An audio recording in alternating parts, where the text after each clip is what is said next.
We will let our judges make their way to the stage as I introduce our next competitor. We have Gisel Alvarez with Monarch Coffee in Kansas City, Missouri.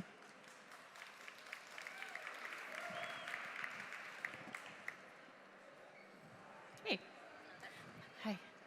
Hey, Joel. Hey. Hello. Thank you. Hey, thanks. Hey. Hello. Cool. So Gisel, we'll let your judges get settled. Feel free to ask for your music when you're ready and call your start time. Okay.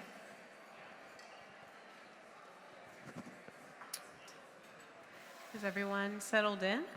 Yeah? Good? All right. Could I get my music, please? And time. Hi, everyone. I'm Gisel from Monarch Coffee in Kansas City, Missouri. I've been a barista for about 5 years now, but over the last 10 months, I've been navigating my new role as green buyer. As a barista, my main focus was our guests, but as a green buyer for a cafe and roastery, I had to expand that focus to importers, exporters, producers, while still keeping the guest in mind. My day-to-day is very different now, but there is one critical similarity between a barista and a green buyer. This is their ability to connect and communicate with people. I'm gonna get some coffee ground for us. Please go ahead and start writing down the flavor calls on the menus in front of you.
During my first few weeks as a green buyer, I had to learn how to buy green coffee.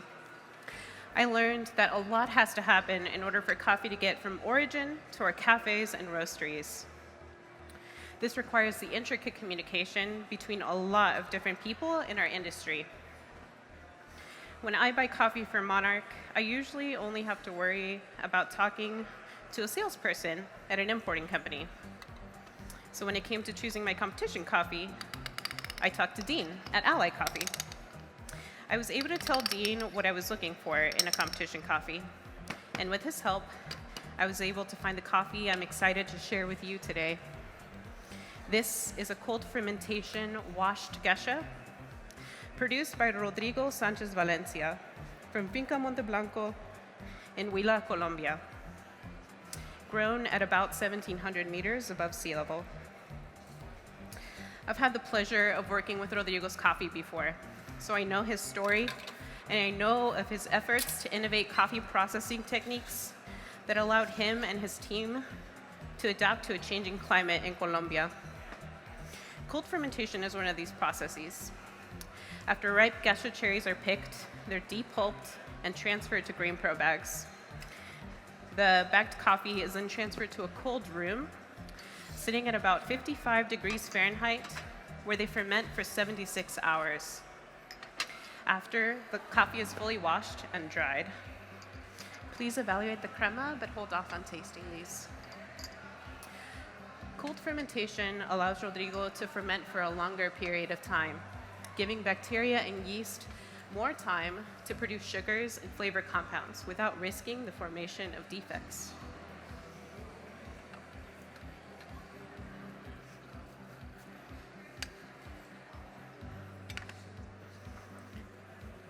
The geisha variety brings complexity to this coffee. While cold fermentation produces big, juicy fruit flavor, and heightens the body of this gesha as compared to other wash geshas. This combination produces flavors that you're going to experience as a light florality throughout, lime, cane sugar, and raspberry. These will have a medium light body, juicy texture, and a lingering botanical finish like juniper. We've given these espressos a little bit of time to open up and cool down so you can better taste their complexity. Now please go ahead, stir those 15 times, use the little blue cups for your dirty spoons, and enjoy in a minimum of 3 sips.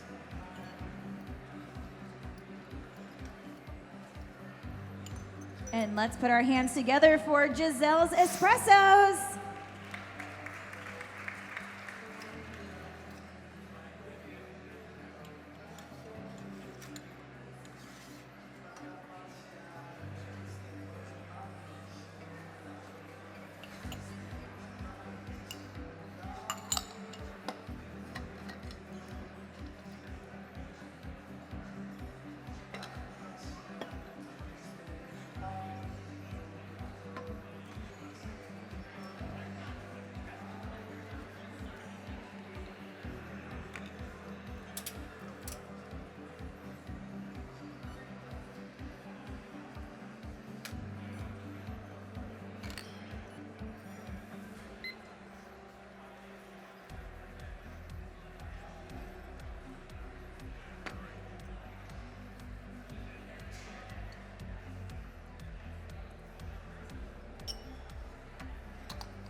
The other day, I had the pleasure of speaking directly with Rodrigo.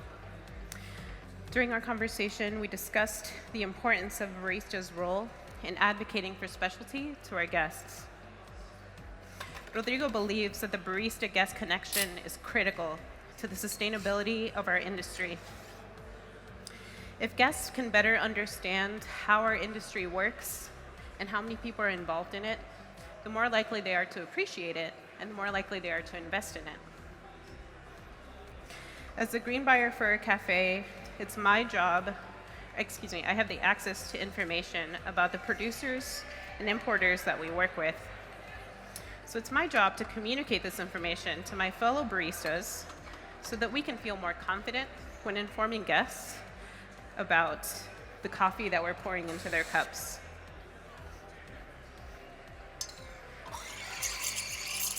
Today, your milk beverages are going to have a 2-to-1 milk to espresso ratio.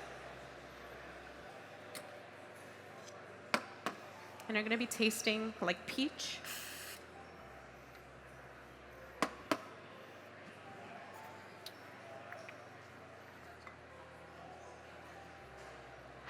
shortbread cookie, and vanilla cream.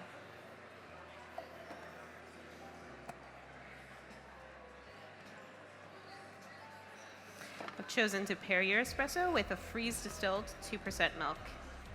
This had the right ratio of sugar to fat to complement the sweetness of the espresso without overshadowing any of its complexity. There you are. To freeze-distill the milk, I froze a gallon of it and then set it out to thaw for about 10 hours. At this point, about 80% of the original volume has thawed out. And this 80% is what's in your drinks today and what lends to its rich drinking experience. There you are. I've learned so much, yet so little during my time as a green buyer. But I have become very passionate about the issues that producers are facing and how my experience in the industry can help. So I asked Rodrigo, how can I, as a green buyer, or how can we, as cafe owners and roasters, better advocate for you, the producer? His answer was quite simple. Learn about the producers that you work with. Learn about their individual struggles, because these issues vary from producer to producer and from origin to origin. Enjoy.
This coffee is a celebration of my relationship with Rodrigo and his wife, Claudia. So I wanted to make sure and represent them in this drink. So I asked Rodrigo, what are your and Claudia's favorite fruits? Their answers were granadilla, citrus, and berries. So to 90 grams of filtered and chilled Monte Blanco espresso, I'm adding 40 grams of grapefruit simple syrup, 50 grams of fresh passion fruit juice, and 40 grams of blackberry puree. The grapefruit syrup adds a zesty sweetness to this drink and highlights the citrus notes that we tasted in the espresso. The passion fruit and blackberry add a vibrant acidity to the drink and are representative of the big fruit flavors that are produced by cold fermentation. I made the grapefruit syrup by combining 100 grams of grapefruit peel, 100 grams sugar, and 100 grams water over heat for about 15 minutes. And the blackberry puree was made by combining 100 grams blackberry, 50 grams water in a blender, and then straining out the excess pulp. I've chilled these down to a temperature that best highlights the sweetness and the acidity. And when I think celebration, I think bubbly. So I'm adding 120 grams of sparkling water. This opens up the drink and gives it refreshing effervescence. Finally, I'm garnishing these with fresh flowers that I've spritzed with a ginger vanilla infusion that I made by steeping 25 grams of fresh ginger and 2 grams of vanilla extract in 100 grams of water for about 15 minutes. In these drinks, you're going to experience a layered complexity that begins with ripe peach, passion fruit, freshly squeezed orange juice, and tamarind. You're going to experience both a lightly effervescent and nectar-like body, with a long, lingering finish of fresh peach.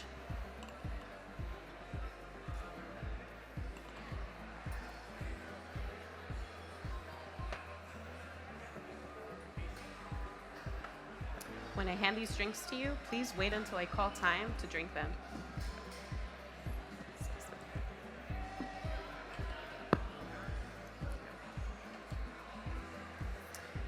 As a grain buyer, It's an absolute honor getting to choose which coffees we share with our guests, and thus which producers we get to highlight. But my role really only begins there. I feel a responsibility to learn about the issues producers are facing and learning to find out how I can help, as well as finding out what sustainability and equity really mean in our industry. Through my experience as a barista and as a green buyer, I've learned that our industry is built and sustained by connection and communication, which means that our success is codependent. As Rodrigo said to me, si ustedes ganan, yo gano también, which means if you guys are winning, I'm winning too. Thank you. Time. All right, let's give it up for Gisel. Come on over here, whichever direction you'd like to make your way. Hi. Awesome job. Thank you. Feeling good? I think so. Yes. You just seem so chill. Thank you. I like that. You're very composed. So thanks. Yeah. Now this is your second time up on this stage here. Yes. So what is something that you learned before from competing that you felt really helped influence your routine in prepping for today? Last year, I feel like I tried to fit way too much into one routine, so that was one thing. And then I kind of learned how to not over-practice, because I think last year I didn't know what to expect, and so I just drilled myself with run-throughs and things. Yeah. So I think this year I had a better gauge about how many hours I needed to put in and what I needed to do when. So that helped immensely. That makes a big difference of having that balance of your sanity, really, because you got to kind of take time for yourself, even in prepping for competition, sleep. Right? Yeah. Sleep. Who'd have thunk? That's kind of an important part too. Yeah. Awesome. Well, you did a wonderful job. Did you have any people you wanted to kind of give some shout outs to? You had mentioned. Absolutely. Thanks to Tyler and Jamie for supporting me. Everyone I work with at Monarch, who's stupendous. I love them so much. Thanks to T-Ben, who helped me taste earlier, and literally everyone who showed up for a run-through. And Jen for supporting me today. Yeah. Very cool. Awesome. Thank you. Well, wonderful job. Let's have one more round of applause for Gisel Alvarez from Monarch Coffee in Kansas City, Missouri. And hang tight. We'll have